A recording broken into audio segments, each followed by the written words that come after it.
no gold is not in her. আসসালামু আলাইকুম। আমাদের ভিতরে অনেকেই আছে যারা লাইভ স্ট্রিমিং করতে চায় বা ধরেন কোনো একটা মিটিং যেটা হচ্ছে রিমোটলি জয়েন করতে হবে। এছাড়াও হইতে পারে যেমন আমরা হচ্ছে অনেকে ভয়েস ওভার দেই। এক্ষেত্রে দেখা যায় কি আমরা বেশিরভাগ রাতের সময় কাজ করি। রাতের বেলা কাজ করি এর পেছনে কারণটা হচ্ছে রাতে মানে দিনের বেলার তুলনায় রাতে ভয়েস অনেক কম থাকে বা সাউন্ড চারপাশে অ্যাম্বিয়েন্ট সাউন্ডগুলো এগুলো অনেক কম থাকে। কিন্তু দেখা যায় রাতে অনেক ছোট সাউন্ডটাও অনেক বেশি জোরে শোনা যায়, যেমন কুকুরের শব্দ বা কোনো একটা যদি গাড়ি হর্ন বাজায় তাহলে তো দুনিয়া ছারখার হয়ে যায়।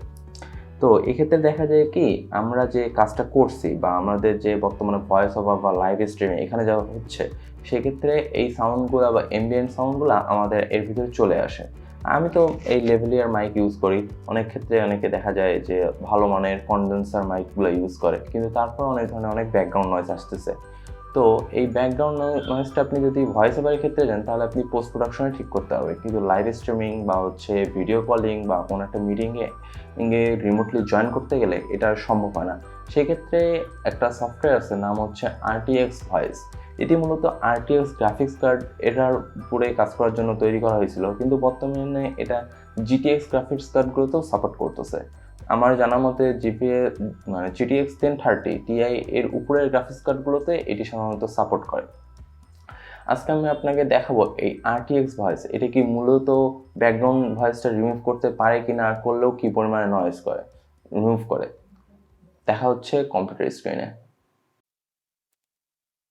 এখন আমি আপনাদেরকে দেখাবো কিভাবে আপনারা এই RTX ভয়েসটি ডাউনলোড করতে পারবেন। এক্ষেত্রে আপনারা আপনাদের পছন্দের মতো ব্রাউজার ওপেন করতে পারেন। আমি ক্রোম ব্রাউজার ইউজ করতেছি। জাস্ট ক্লিক দিলাম। এই যে লিঙ্কটা আমি আপনাদেরকে ডেসক্রিপশন বক্সে দিয়ে দেবো। এখান থেকে আপনি চাইলে সব কিছু পড়ে নিতে পারেন। কিছু সাপোর্ট আছে, যেমন RTX ভয়েস এই সফটওয়্যারগুলোতে সাপোর্ট দিয়ে থাকে।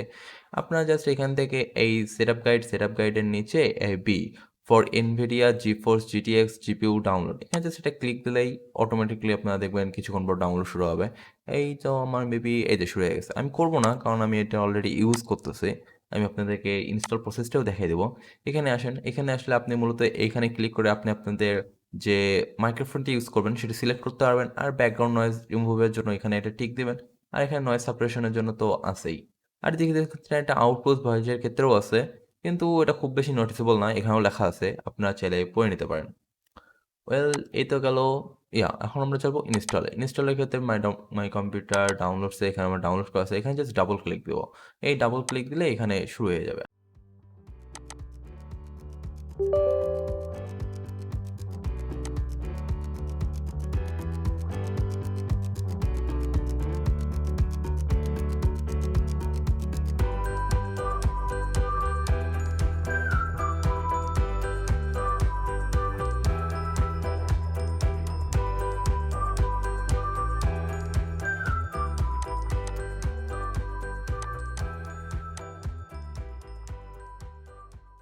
এখন আমি বর্তমানে এই ভিডিওটা এটা ইউজ করেই করতেছি। আপনাদেরকে এখন আমি দেখাই এটা যদি আমার অফ থাকে তাহলে কি পরিমাণে ডিফারেন্স আসে আমার এই ভয়েস রেকর্ডিং বা এই ভিডিওটির ক্ষেত্রে। আমি জাস্ট এখানে সিম্পলি একটা অফ করে দিলাম। দেখেন আমার চারপাশে বহু নয়েজ আসতেছে। আমি চাইলে এখন একটি ফ্যান অন করে দিচ্ছি আপনাদের বোঝার সুবিধার্থে। একটু পরে আপনার খুব স্পিডে ফ্যানের নয়েজ শুনতে পারবেন। আশেপাশে আমার মূলত কেউ নেই সেভাবে, কিন্তু আমার পাশে একটা কম্পিউটার আর এই ফ্যানের নয়েজ শুরু হয়ে গেছে। আপনারা বুঝতে পারবেন একটু পরে। আমি প্রিটি শিওর আপনারা বুঝতে পারতেছেন আমার ভয়েসটা ওই সময় কীভাবে কীরকম শোনা যাচ্ছে আপনারা জানেন। আমি জাস্ট এখানে আপনাদেরকে আবার রিমুভ ব্যাকগ্রাউন্ড নয়েজ ক্লিক করে দেখা দিচ্ছি। দেখছেন কি পরিমাণে এটা ইফেক্টিভ, আর আমার ভয়েসটা এখানে সম্পূর্ণ ধরনের নর্মাল আছে, কোনো ধরনের রোবোটিক ইফেক্ট আপনারা পাচ্ছেন না। আর আমরা যারা সফটওয়্যার পোস্ট প্রসেসিং এ এটা করে থাকি তারা যারা জানেন, মানে যারা আমরা যদি খুব বেশি পরিমাণে এই ব্যাকগ্রাউন্ড নয়েজটা রিমুভ করতে যাই আমাদের কণ্ঠস্বরটা এটা কিছুটা রোবটের মতো হয়ে যায়। এখানে সেটা হচ্ছে না। আপনারা চাইলে এখানে নয়েজ সাপ্রেশনটা এইভাবে বাড়াইতে পারেন, মানে কমাইতে পারেন, আবার এইভাবে বাড়াই দিতে পারেন। এটা ফুল 100% আমি জানি না এই সময় কেমন লাগতেছে। আমি এটা এতটুকু পর্যন্ত রাখাই প্রিফার করি। ওয়েল, আজকে ভিডিওটা এই পর্যন্তই। দেখা হবে অন্য একটা ভিডিওয়ে। ধন্যবাদ। টাটা।